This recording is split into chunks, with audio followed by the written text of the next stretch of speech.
श्रीमद् भागवत महापुराण का यहाँ पे हम छठा अध्याय करेंगे। दसम स्कंद का है ये। सुखदेव जी कहते हैं, परीक्षित, नंद बाबा जब मथुरा से चले तब रास्ते में विचार करने लगे कि वासुदेव जी का कथन झूठा नहीं हो सकता। इससे उनके मन में उत्पात होने की आशंका हो गई। तब उन्होंने मन ही मन भगवान की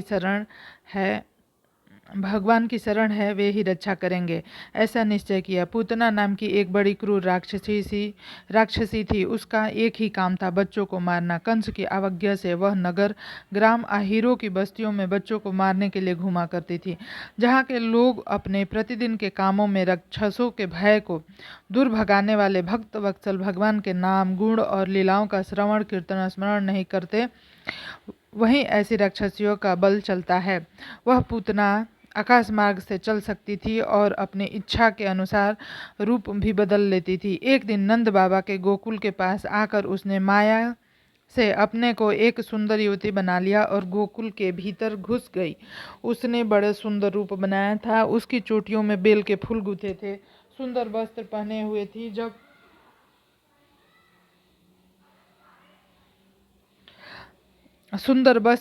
हुए थी। जब उसके कर्णफूल हिलते तब उनकी चमक से मुख की ओर लटकी हुई अलकें और भी शोभायमान हो जाती। उसके नितंब और कुछ कलश ऊंचे ऊंचे थे और कमर पतली थी। वह अपनी मधुर मुस्कान और कटाक्षपूर्ण चितवन से ब्रजवासियों का चित्त चुरा रही थी। उस रूपवती रमणी को हाथ में कमल लेकर आते देख गोपियां ऐसे उत्प्रेक्षा करने लगी मानो वह स्वयं लक्ष्मी हो जी अपने पति का दर्शन करने के लिए वहां आ रही हैं। पूतना बालों के लिए ग्रह के समान थी, बालकों के लिए ग्रह के समान थी। वह इधर उधर बालकों को ढूंढती हुई अन्यासी नंद बाबा के घर में घुस गई। वहां उसने देखा कि बालक श्री कृष्ण शैया पर सोए हुए हैं। परीक्षित, भगवान श्री कृष्ण दुष्ट के काल हैं, परंतु जैसे आग राख की ढेरी में अपने को छिपाए हुए हो, वैसे ही उस समय उन्होंने अपने प्रचंड तेज को छुपा रखा था। भगवान श्री कृष्ण चर अचर सभी प्राणियों के आत्मा है, इसलिए उन्होंने उसी क्षण जान लिया कि यह बच्चों को मार डालने वाला पूतना ग्रह है और अपने नेत्र बंद कर लिए। जैसे कोई पुरुष भ्रमवश सोए हुए सांप को रस्सी समझकर उठा ले, वैसे ही अपने काल रूप भगवान श्री कृष्ण को पूतना ने अपनी गोद में उठा लिया। मखमली म्यान के भीतर छिपी हुई तीखी धार वाली तलवार के समान पूतना का हृदय तो बड़ा कुटिल था, किंतु ऊपर से वह बहुत मधुर और सुंदर व्यवहार कर रही थी। देखने में वह भद्र महिला के समान जान पड़ती थी, इसलिए रोहिणी और यशोदा जी ने उसे घर के भीतर आई देखकर भी उसकी सौंदर्य प्रभा से हत प्रतिभासी होकर कोई रोक टोक नहीं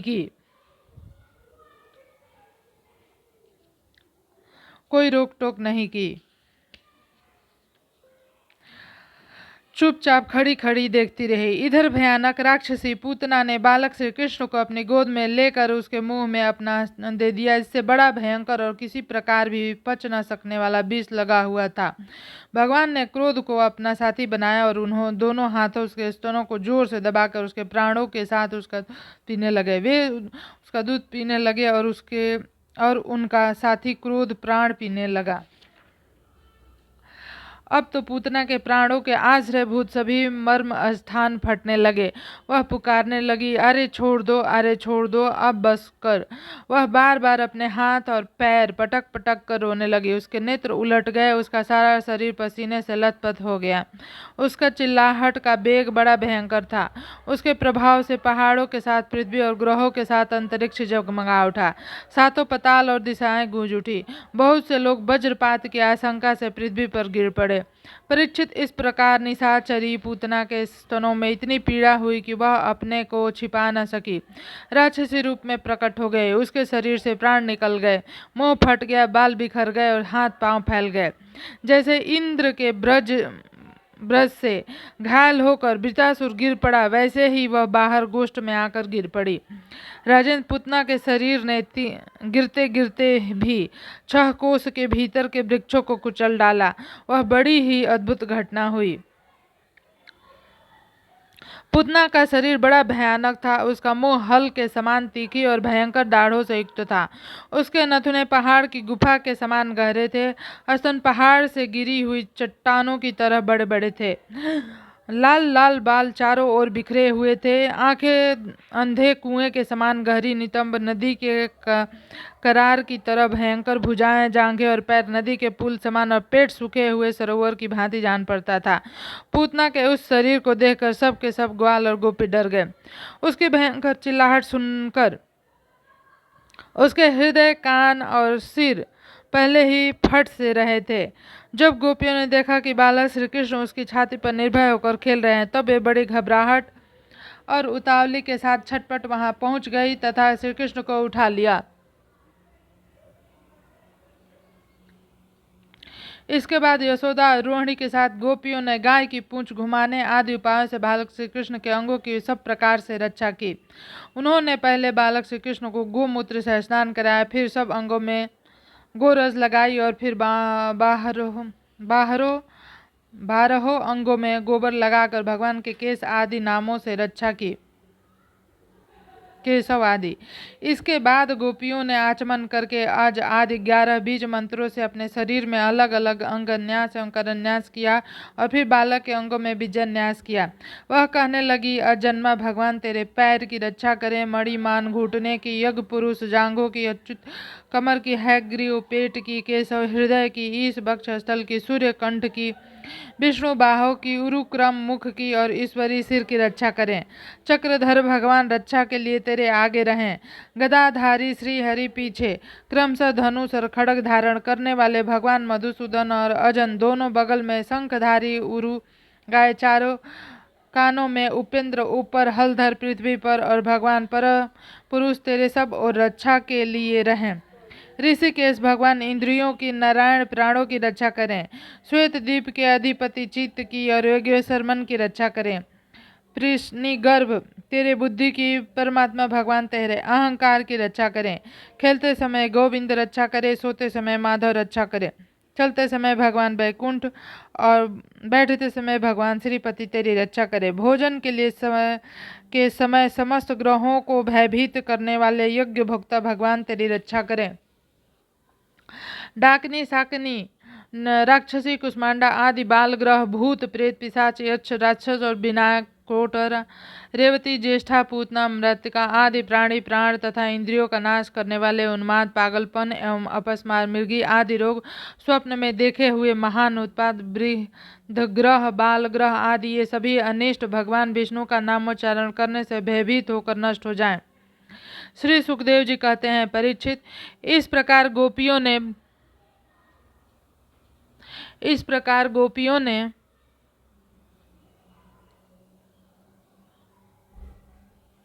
प्रेम पास में बांधकर भगवान कृष्ण की रक्षा की। माता यशोदा ने अपने पुत्र को स्तन पिलाया, फिर पालने पर सुला दिया। इसी समय नंद बाबा और उनके साथी गोप मथुरा से गोकुल में पहुंचे।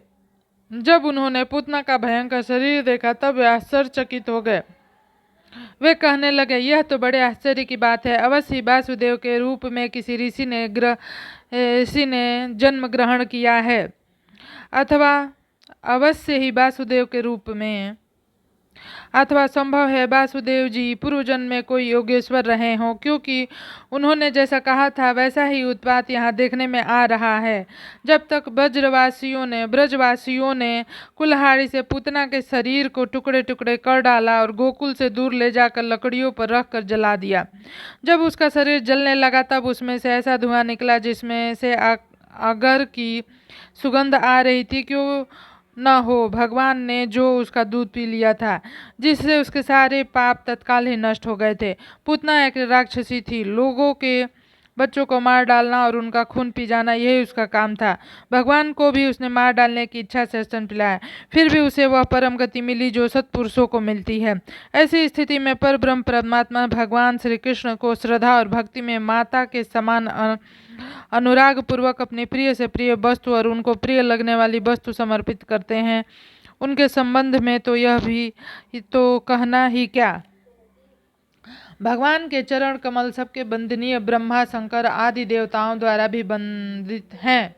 वे भक्तों के हृदय की पूंजी हैं। उनके चरणों से भगवान ने पूतना का शरीर दबाकर उनका स्तनपान किया था। माना कि वह राक्षसी थी, परंतु उसे उत्तम से उत्तम गति जो माता को मिलनी चाहिए प्राप्त हुई। फिर जिनके स्तन का दूध भगवान बड़े प्रेम से पिया, उन गौओं और माताओं की तो बात ही क्या।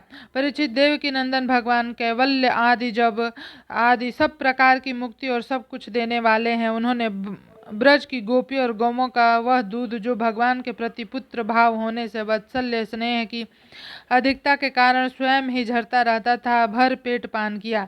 राजन, वे गौ और गोपियां जो नित्य निरंतर भगवान श्री कृष्ण को अपने पुत्र के ही रूप में देखती थी, फिर जन्म मृत्यु रूप संसार के चक्र में कभी नहीं पड़ सकती, क्योंकि यह संसार तो अज्ञान के कारण ही है। नंद बाबा के साथ आने वाले ब्रजवासियों की नाक में जब चीता के धुएं की सुगंध पहुंची, तब यह क्या है, कहाँ से यह सुगंध आ रही है, इस प्रकार कहते हुए वे ब्रज में पहुंचे। वहां गोपियों ने उन्हें पूतना के आने से लेकर मरने तक का सारा वृतांत कह सुनाया। वे लोग पूतना की मृत्यु और श्री कृष्ण के कुशल पूर्वक बच जाने की बात सुनकर बड़े ही आश्चर्यचकित हुए।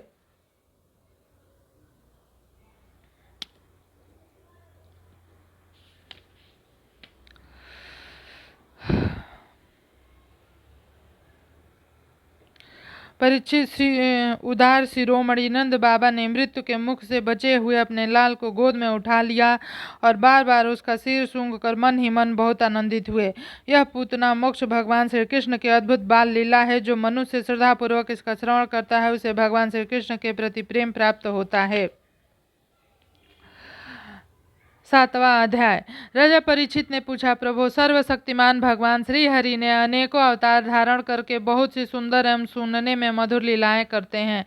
वे सभी मेरे हृदय को बहुत प्रिय लगती हैं। उनके श्रवण मात्र से भगवान संबंधी कथा से अरुचि और विविध विषयों की तृष्णा भाग जाती है। मनुष्य का अंतःकरण शीघ्र से शीघ्र शुद्ध हो जाता है। भगवान के चरणों में भक्ति और उनके भक्तजनों से प्रेम भी प्राप्त हो जाता है। यदि आप मुझे उनके श्रवण का अधिकारी समझते हो तो उन भगवान की उन्हीं मनोहर लीलाओं का वर्णन कीजिए। भगवान श्री कृष्ण ने मनुष्य लोक में प्रकट होकर मनुष्य जाति के स्वभाव का अनुसरण करते हुए जो बाल लीलाएं की और अवश्य है वे अत्यंत अद्भुत हैं। इसलिए आप अब उनकी दूसरी बाल लीलाओं का वर्णन कीजिए। श्री सुखदेव जी कहते हैं, परीक्षित, एक बार भगवान श्री कृष्ण के करवट बदलने का अभिषेक मनाया जा रहा था। उस दिन उनका जन्म नक्षत्र भी था। घर में बहुत सी स्त्रियों की भीड़ लगी हुई थी, गाना बजाना हो रहा था। उन्हीं स्त्रियों के बीच में खड़ी हुई सदी साध्वी यशोदा जी ने अपने पुत्र का अभिषेक किया। उस समय ब्राह्मण लोग मंत्र पढ़कर आशीर्वाद दे रहे थे। नंद रानी यशोदा जी ने ब्राह्मणों का खूब पूजन सम्मान किया। उन्होंने अन्न, वस्त्र, माला, गाय आदि मुँह मांगी वस्तुएं दी। जब यशोदा ने उन ब्राह्मणों द्वारा स्तुतिवाचन कराकर एवं सम बालक के नहलाने आदि का कार्य संपन्न कर दिया, तब यह देखकर मेरे लाला के नेत्रों में नींद आ रही है, अपने पुत्र को धीरे से शैया पर सुला दिया। थोड़ी देर में श्याम सुंदर की आंखें खुली तो वे स्तनपान के लिए रोने लगे। उस समय मनस्विनी यशोदा जी ने उत्सव में आए हुए ब्रजवासियों के स्वागत सत्कार में बहुत ही तन्मय हो रही थी, इसलिए उन्हें श्री कृष्ण के रोने की सिवा आवाज सुनाई नहीं पड़ा। तब श्री कृष्ण रोते रोते अपने पांव उछलने लगे। श्री कृष्ण एक छकड़े के नीचे सोए हुए थे। उसके पांव अभी लाल लाल कपोलों के समान बड़े ही कोमल और नन्हे नन्हे थे, परंतु वह नन्हा सा पांव लगते ही विशाल छकड़ा उलट गया। उस छकड़े पर दूध, दही आदि अनेक रसों से भरी हुई मटकियां, दूसरे बर्तन रखे हुए थे। वे सब के सब फूट फाट गए और छकड़े के पहिए तथा धूरे अस्त व्यस्त हो गए। उसका जुआ फट गया। करवट बदलने के उत्सव में जितनी भी स्त्रियां आई हुई थी, वे सब यशोदा, रोहिणी, नंद बाबा, गोपगण इस विचित्र घटना को देखकर व्याकुल हो गए। वे आपस में कहने लगे, अरे यह क्या हो गया? यह छकड़ा अपने आप कैसे उलट गया? वे इसका कोई कारण निश्चय न कर सके। वहां खेलते हुए बालकों ने गोपों और गोपियों से कहा कि इस कृष्ण ने तो रोते रोते अपने पांव की ठोकर से उसे लाट दिया, इसमें कोई संदेह नहीं। परंतु गोपियों उसे बालकों की बात मानकर उस पर विश्वास नहीं किया। ठीक ही है, वे गोप उस बालक के अनंत बाल को नहीं जानते थे। यशोदा जी ने समझा कि यह किसी ग्रह आदि का उत्पात है। उन्होंने अपने रोते हुए लाडले लाल को गोद में लेकर ब्राह्मणों से वेद मंत्रों द्वारा शांति पाठ कराया और फिर उसे स्तन पिलाने लगी।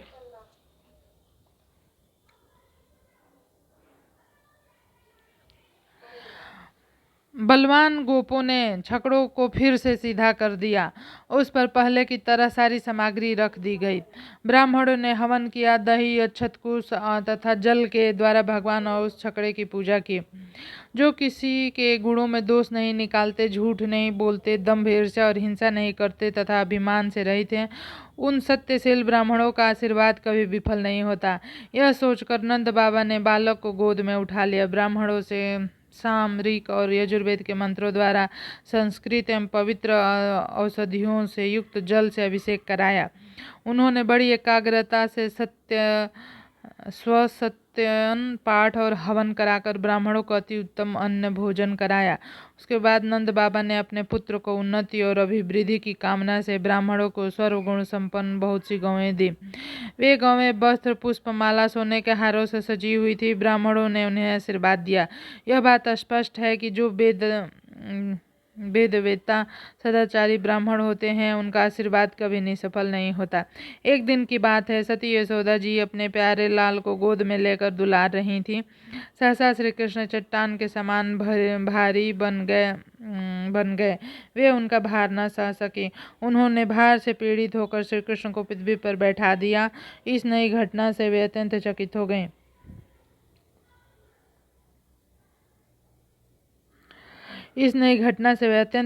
हो गए। इसके बाद उन्होंने भगवान पुरुषोत्तम का स्मरण किया और घर के कामों में लग गईं। तृणावर्त नामक एक दैत्य था। वह कंस का निजी सेवक था। कंस की प्रेरणा से ही बवंडर के रूप में वह गोकुल में आया और बैठे हुए बालक श्री कृष्ण को उड़ाकर आकाश में ले गया। उसने रज से सारे गोकुल को ढक दिया और लोगों को देखने की शक्ति हर ली। उसके अत्यंत भयंकर शब्द से 10 दिशाएं कांप उठी। सारा ब्रज 2 घड़ी तक रज और तम से ढका रहा। यशोदा जी ने अपने पुत्र को जहाँ बैठा दिया था वहां जाकर देखा तो श्री कृष्ण वहां नहीं थे। उस समय तृणावर्त ने बवंडर रूप से इतनी बालू उड़ा रखी थी कि लोग सभी अत्यंत उद्विग्न और बेसुध हो गए थे। उन्हें अपना पराया कुछ भी सूझ नहीं रहा था। उस जोर की आंधी और धूल की वर्षा में अपने पुत्र का पता न पाकर यशोदा को बड़ा शोक हुआ। वे अपने पुत्र की याद करके बहुत ही दीन हो गई और बछड़े के मर जाने पर गाय को दशा हो जाती है, वही दशा उनकी हो गई। वे पृथ्वी पर गिर पड़ी। बवंडर के शांत होने पर जब धूल की वर्षा का वेग कम हो गया, तब यशोदा जी के रोने का शब्द सुनकर दूसरी गोपियां वहां दौड़ आई। नंदन श्याम सुंदर श्री कृष्ण को न देखकर उनके हृदय में भी बड़ा संताप हुआ। आंखों से आंसुओं की धारा बहने लगी। वे फूट फूट कर रोने लगी। इधर टिरावत ब्रह्मंडर के रूप में जब भगवान श्री कृष्ण को आकाश में उड़ा ले गया, तब उसके भारी बोझ को न संभाल सकने के कारण उसका वेग शांत हो गया। वह अधिक चल न सका। तृणावर्त अपने से भी भारी होने के कारण श्री कृष्ण को नीलगिरी की चट्टान समझने लगा। उन्होंने उसका गला ऐसे पकड़ा कि वह उस अद्भुत शिशु को अपने से अलग नहीं कर सका। भगवान ने इतने जोर से उसका गला पकड़ रखा था कि वह असुर निश्चेष्ट हो गया। उसकी आंखें बाहर निकल आईं, बोलती बंद हो गई, प्राण पखेरु उड़ गए और बालक श्री कृष्ण के साथ वह ब्रज में गिर पड़ा। वहां जो स्त्रियां इकट्ठी होकर रो रही थी, उन्होंने देखा कि वह विकराल दैत्य आकाश से एक चट्टान गिर पड़ा। उसका एक एक अंग चूकनाचूर हो गया, ठीक वैसे ही जैसे शंकर के बाणों से आहत होकर त्रिपुरासुर गिरकर चूर चूर हो गया था। भगवान श्री कृष्ण उसके वक्ष स्थल पर लटक रहे थे। यह देखकर गोपियां विस्मय हो गईं। उन्होंने झटपट वहां जाकर श्री कृष्ण को गोद में ले लिया और लाकर उसे माता को दे दिया। बालक मृत्यु के मुख से सुकुशल लौट आया। यद्यपि उसे राक्षस आकाश में उठा ले गया था, फिर भी वह बच गया। इस प्रकार बालक श्री कृष्ण को फिर पाकर यशोदा और आदि गोपियां, नंद आदि गोपों का अत्यंत आनंद हुआ। वे कहने लगे, हो यह तो बड़े आश्चर्य की बात है। देखो तो सही, यह कितनी अद्भुत घटना घट गई। यह बालक राक्षस के द्वारा मृत्यु के मुख में डाल दिया गया था, परंतु फिर जीता जागता आ गया और उस हिंसक दुष्ट को उसके पाप ही खा गए। सच है, साधु पुरुष अपनी समता से ही संपूर्ण भयों से बच जाता है। हमने ऐसा कौन सा तप, भगवान की पूजा, प्यास, पौसला, कुआं, बावली, बाग बगीचे आदि, पूर्त यज्ञ, दान आदि जीवों की भलाई की थी, जिसके फल से हमारा यह बालक मरकर भी अपने स्वजनों को सुखी करने के लिए फिर से लौट आया। अवश्य ही यह बड़े सौभाग्य की बात है। जब नंद बाबा ने देखा कि महावन में बहुत सी अद्भुत घटनाएं घटित हो रही हैं, तब आश्चर्यचकित होकर उन्होंने वासुदेव जी को बताया, बात का बार बार समर्थन किया।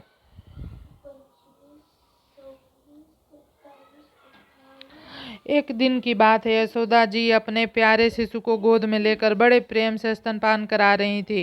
वे वात्सल्य स्नेह से इस प्रकार सरोबोर हो रही थी कि उनके स्वयं से आप ही दूध झरता जा रहा था। जब वे प्रायः दूध पी चुके और माता यशोदा उनके सुरुचिर मुस्कान से युक्त मुस्क को चूम रही थी, उसी समय श्री कृष्ण को जम्हाई आ गई और माता ने उनके मुख में यह देखा।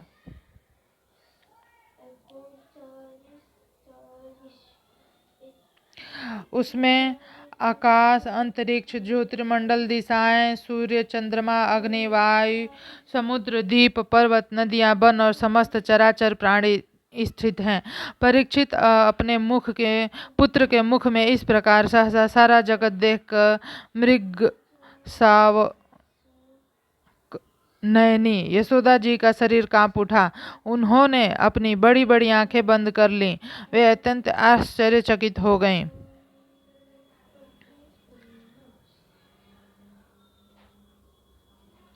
8वां अध्याय।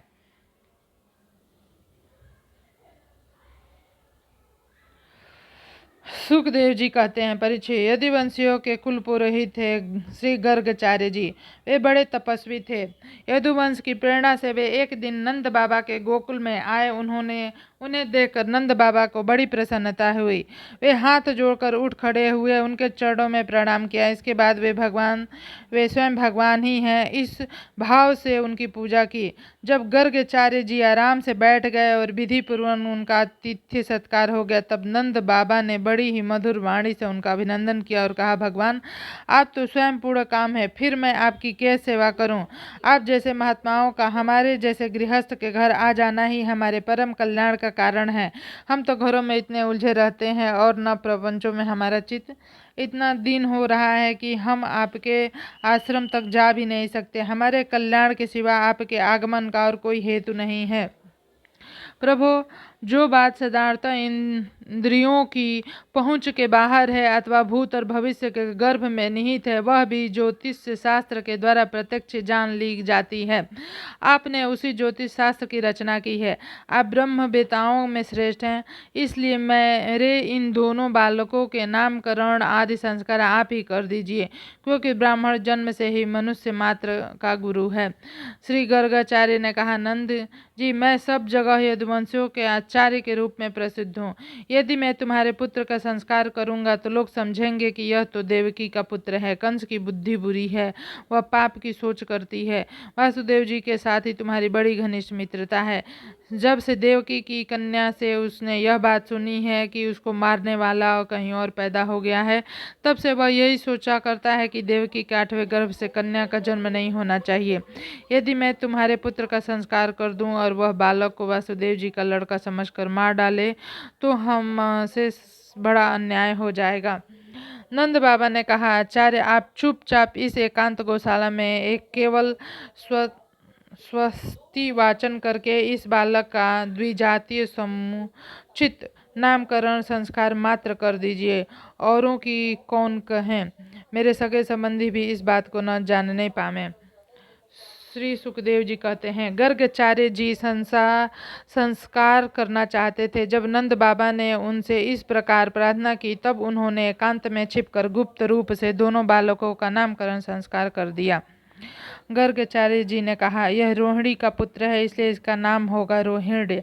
यह अपने सगे संबंधी मित्रों को अपने गुणों से अत्यंत आनंदित करेगा, इसलिए इसका दूसरा नाम होगा राम। इसके बल की कोई सीमा नहीं होगी, अतः इसका एक नाम बल भी है। यह यादवों में तुम लोगों में कोई भेद नहीं रखेगा और लोगों में फूट पड़ने पर मेल करवाएगा, इसलिए इसका एक नाम संकर्षण भी है। और यह जो सांवला सांवला है, यह प्रत्येक युग में शरीर ग्रहण करता है। पिछले युग में इसने क्रमशः श्वेत, रक्त, पीत ये तीनों विभिन्न रंग स्वीकार किए थे। अब कि यह कृष्णावर्त हुआ है, इसलिए इसका नाम कृष्ण होगा। नंद जी, यह तुम्हारा पुत्र भले पहले किसी वासुदेव जी के घर भी पैदा हुआ था, इसलिए इस रहस्य को जानने वाले लोग इसे श्रीमान वासुदेव भी कहते हैं। तुम्हारे पुत्र के और भी बहुत से नाम हैं और रूप भी अनेक हैं। इसके जितने गुण हैं और जितने कर्म, उन सब के अनुसार अलग अलग नाम पड़ जाते हैं। मैं तो उन नामों को जानता हूँ, परंतु संसार के साधारण लोग नहीं जानते। यह तुम लोगों का परम कल्याण करेगा। समस्त गोप और गौओं को यह बहुत ही आनंदित करेगा। इसकी सहायता से तुम लोग बड़ी बड़ी विपत्तियों को बड़ी सुगमता से पार कर लोगे। ब्रजराज, पहले युग की बात है, जब एक बार पृथ्वी में कोई राजा नहीं रह गया था। डाकुओं ने चारों ओर लूट खसोट मचा रखी थी। तब तुम्हारे इसी पुत्र ने सज्जन पुरुषों की रक्षा की और इससे बल पाकर उन लोगों ने लुटेरों पर विजय प्राप्त की। जो मनुष्य तुम्हारे इस सांवले सलोने शिशु से प्रेम करते हैं, वे बड़े भाग्यवान हैं। जैसे विष्णु भगवान के चरण कमलों की छाया में रहने वाले वासु देवताओं को असुर नहीं जीत सकते, वैसे इससे प्रेम करने वालों को भीतर या बाहर किसी भी प्रकार के शत्रु नहीं जीत सकते। नंद जी, चाहे जिस दृष्टि से देखो, गुणों में, संपत्ति और सौंदर्य में, कीर्ति और प्रभाव में तुम्हारा यह बालक साक्षात भगवान नारायण के समान है। तुम बड़ी सावधानी और तत्परता से इसकी रक्षा करो। इस प्रकार नंद बाबा को भली भांति समझाकर आदेश देकर गर्गाचार्य जी अपने आश्रम को लौट गए। उनकी बात सुनकर नंद बाबा को बड़ा ही आनंद हुआ। उन्होंने ऐसा समझा, मेरी ये सब आशा लालसा पूरी हो गई, मैं अब कृत्य हूँ।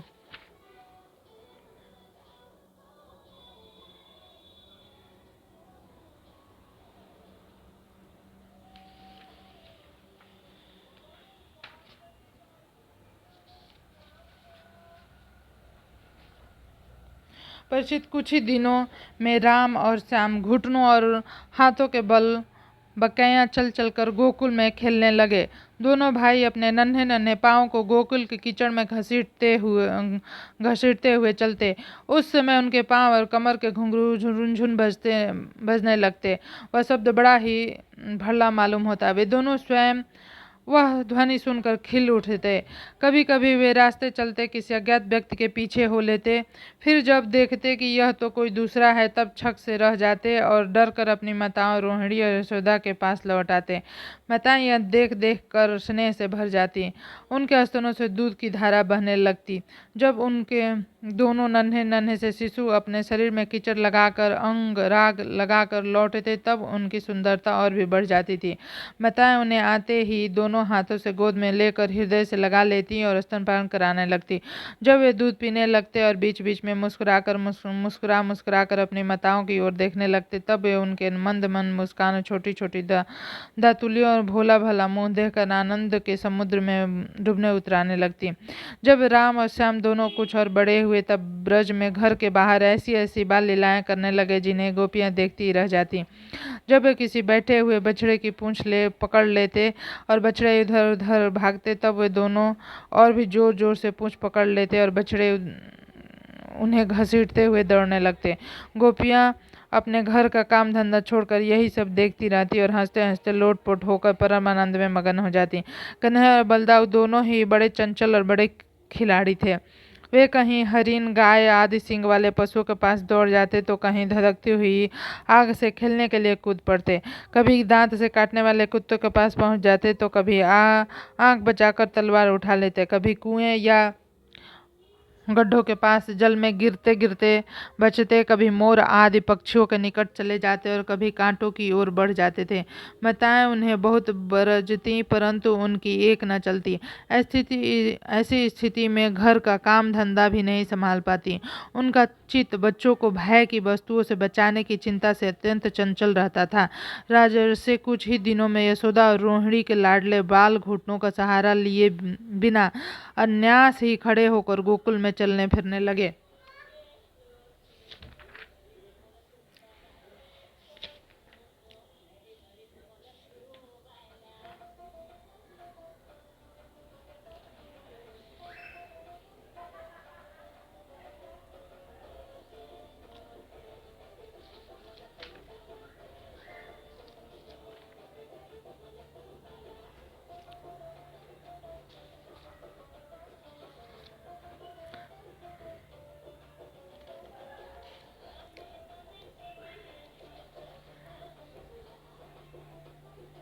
ये ब्रजवासियों के कन्हैया स्वयं भगवान हैं, परम सुंदर, परम मधुर। और वे और बलराम अपनी ही उम्र के ग्वालों को अपने साथ लेकर खेलने के लिए ब्रज में निकल पड़ते। ब्रज की भाग्यवती गोपियों को निहाल करते हुए तरह तरह के खेल खेलते। उनके बचपन की चंचलता बड़ी ही अनोखी होती। गोपियों को तो वे बड़ी ही सुंदर और मधुर लगती। एक दिन सब की सब इकट्ठी होकर नंद बाबाओं के घर आई और यशोदा माता को सुन सुनकर कन्हैया के करतूत कहने लगी। अरे यशोदा, यह तेरा कान्हा बड़ा नटखट हो गया है। गाय दूहने का समय न होने पर भी यह बछड़ों को खोल देता है। हम डांटती हैं तो उठा ठठा कर हंसने लगता है। यह चोरी के बड़े बड़े उपाय करके हमारे मीठे मीठे दही दूध चुरा चुरा कर खा जाता है। केवल अपने ही खाते तो एक बात थी, यह तो सारा दही दूध वानरों को बांट देता है। जब वे पेट भर जाने पर नहीं खा पाते तब यह हमारे मटकों को फोड़ डालता है। यदि घर में कोई वस्तु इसे नहीं मिलती तो यह घर और घर वालों पर बहुत खींचता है और हमारे बच्चों को रुलाकर भाग जाता है। जब हम दही दूध को छीकों पर रख देती हैं और इसे छोटे छोटे हाथ पांव वहीं नहीं पहुंच पाते तो यह बड़े बड़े उपाय रचता है। कहीं 2-4 पीढ़ों को एक के ऊपर एक रख देता है, कहीं ऊपर उखल पर चढ़ जाता है तो कहीं उखल पर पीठ रख कर देता है।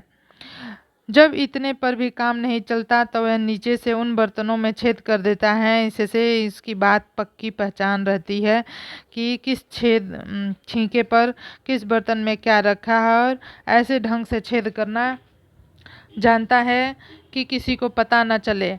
जब हम अपनी वस्तुओं को बहुत अंधेरे में छिपा देती हैं तब नंद रानी, तुमने जो इसे बहुत से मणिमय आभूषण पहना रखे हैं उनके प्रकाश से अपने आप ही सब वस्तुएं देख लेता है कि शरीर में भी ऐसी ज्योति है कि जिससे इसे सब कुछ दिख जाता है। यह इतना चालाक है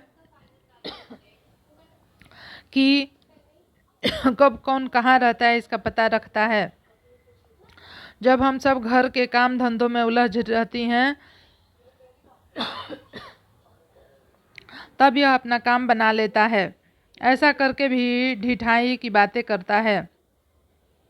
उल्टे हमें ही चोर बनाता और अपने घर का मालिक बन जाता है। इतना ही नहीं, यह हमारे लिए लिपे पुते स्वच्छ घरों में मूत्र आदि भी कर देता है। तनिक देखो तो इसकी ओर, वहीं तो चोरी के अनेक उपायों करके काम बनता है। यहाँ मालूम हो रहा है मानो पत्थर की मूर्ति खड़ी हो। वाह रे भोले भाले साधु, इस प्रकार गोपियाँ कहती जाती हैं। श्री कृष्ण के भीत चकित नेत्रों से युक्त मुख कमल को देखती जाती। उनकी यह दशा देखकर नंद रानी यशोदा उनके मन भाव को ताड़ लेती और उनके हृदय में स्नेह और आनंद की बाढ़ आ जाती। वे इस प्रकार हंसने लगती कि अपने लाडले कन्हैया को बात का उलाहना भी न दे पाती, डांटने की बात तो सोच ही नहीं पाती।